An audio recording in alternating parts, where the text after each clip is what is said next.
Какво мислите за литературната критика в България? Аз трябва да си призная, че не знам много за литературната критика в България. Въпреки, че съм завършил българска филология и въпреки, че работя за един от най-големите изследователи на българската литература, професор Пламен Дойнов, с който се виждам всеки ден. Но истината е, че не чета литературна критика и ползвам критиката на приятелите си и на близките хора. Това не ги прави не критици, но не са професионални критици. Онова, което обаче имам като спомен за литературната критика в България от университетското си образование, че в годините след освобождението и особено в първите години на 20 век, литературната критика е онова, което превръща българската литература от една локална литература в световна литература. И тук, разбира се, излизат имената на доктор Кръстев, след това на Светлозар Василев, че беше. И това са литературни критици, които с своята политическа програмна критика всъщност задават тази модерна европейска посока за развитие на българската литература. Така че, ако мога да обобща, литературната критика е изключително важна, защото тя възпитава вкусове. Възпитава вкусове както у потребителите, у читателите, така възпитава и вкусове у създателите, у авторите на произведения. И без критика се случва онзи феномен, в който всеки произвежда нещо, харесва си го и това е достатъчно. Което се свързва с кошмарната фраза "всеки сам си преценя". Не е възможно да има изкуство, високо изкуство, ако всеки сам си преценя. Не е възможно да има изкуство, ако няма критика. И в този смисъл ролята на критиката в едно общество е изключително важна. Но по-важни са, разбира се, фигурите, които стоят зад литературния критик. Вие преподавате в програмите по педагогика на Нов български университет.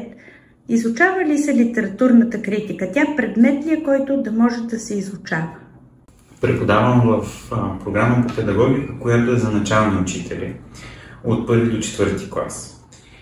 И в този смисъл от 1 до 4 клас учениците за щастие не се сблъскват с литературна критика. За нещастие обаче те се сблъскват с продукт на литературната критика в България от последните 30, 40, за съжаление 50 и 60 години.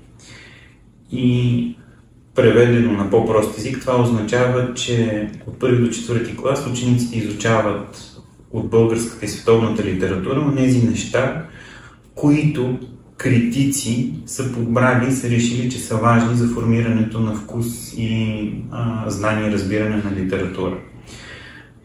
Онова, което все по-често ми се случва е не с студентите в педагогика, а тези в другите курсове, в които преподаваме, да ги питам за конкретни произведения, дали са чували, дали знаят за тях. И се изумявам как от програмата по литература в средното училище са изчезнали важни текстове и трябва да кажа истината, че всъщност ме е страх да проверя какво точно се изучава по литература, защото имам опасение, че то е свързано с изграждане на ценностна система, която е доста различна от онази, която Европейския съюз има и към която би трябвало да се стремим.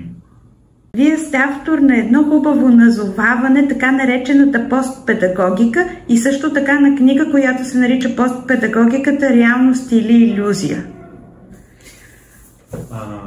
Това е втората ми монография, но тя излезе преди първата, но това е друга история. И искате да ви кажа за постпедагогиката. Както съм написал в увода, този термин се роди почти на шега в един приятелски разговор по време на командировка в Копенхаген. След това открих, че не съм единствения, който се занимава с този проблем. И по-точно казано, не съм единствения, който смята, че в педагогиката трябва да се случи нещо, защото има голяма промяна с нейния обект и предмет. И в резултат самата наука трябва да се трансформира. Тя ще остане с същите предмети и обект, но променени като съдържание. Защото децата отново са деца или студентите ни отново са студенти, но начинът, по който им преподаваме, трябва да бъде различен. Защото средата, в която те израстват, е много различна от средата, в която ние сме израснали. И разликата, всички разбирате, е между аналоговата и дигиталната действителност. И оттам този термин постпедагогика е игра на думи, защото в книгата се колебае, вкарвам читателя в колебание, дали става въпрос за нещо, което е свързано с класическата наука педагогика и нейната постфаза в постмодерния свят, или нещо, което също е много интересно. Аз преподавам в университет, студентите са на 18 и повече години, т.е. те са пълнолетни. И на теория, а според мен и на практика не са деца. Т.е. науката педагогика не се отнася до тях, доколкото в думата вътре има гръцката дума за дете. И ако те не са деца, въпреки че имам колеги, които обичат да наричат студентите деца, което доста ме дразни, тогава ние имаме нужда от методи на преподаване, а това е педагогика, за хора, които са в постдетска възраст. И ученето в постдетска възраст или университетското учене е нещото, с което се занимавам в тази книга. И това е към което реферирам. Това са двата смисъла, към които реферирам думата постпедагогика. Как постпедагогиката би преподавала една постлитературна критика? За тези постпоколения. И в контекста на постистината. Да. Да, това доста усложнява въпроса. Усложнява го, защото едно от нещата, които прави с дигиталната свързаност в света, е, че тя унищожава авторитетите. И не случайно отново ще се върна към този неприятен израз, че всеки сам си преценя, но в дигиталната джунгла мнението на всеки има същия вид, като и на човека, който знае и разбира, и на човека, който не знае и не разбира. Дори се случва така, че знаещите и разбиращите, понеже не умеят да ползват тези устройства, не могат да си запишат мнението и да го популяризират. И всъщност онези, които не са учили и не разбират, записват мнението си и то става модерно и става по-общо достъпно. И това оформя сериозния проблем с съществуването на критиката в момента. Откъде тя идва, какво казва, кой може да критикува.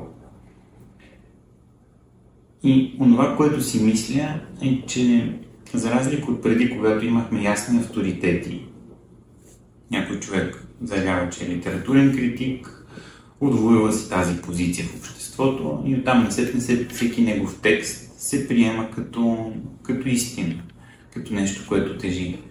Добре, обаче сега това, което имаме, е, че ценим мнението на всеки един отделен човек и търсиме в него онова, което е валидно, което е разбираемо и полезно за повече хора. И си мисля, че съвременната литературна критика все повече трябва да се ражда в форуми, в които имаме обсъждане, в които имаме равенство на всички участници, възможност всеки да изрази своята позиция и търсене на някакъв синтез, на някаква средна точка, която събира всички тези разнообразни мнения. Хубаво е такива дискусии, според мен, да се случват в среда, която не е профанна. И също така си мисля, че е хубаво, ако не като лидер, модератор или водещ на тези дискусии, да присъства някой човек, който има опит, все пак, от литература, или за да насочи, или за да синтезира това, което понякога хората казват. Умно нещо казват, но го казват неумело и има опасност да потъне.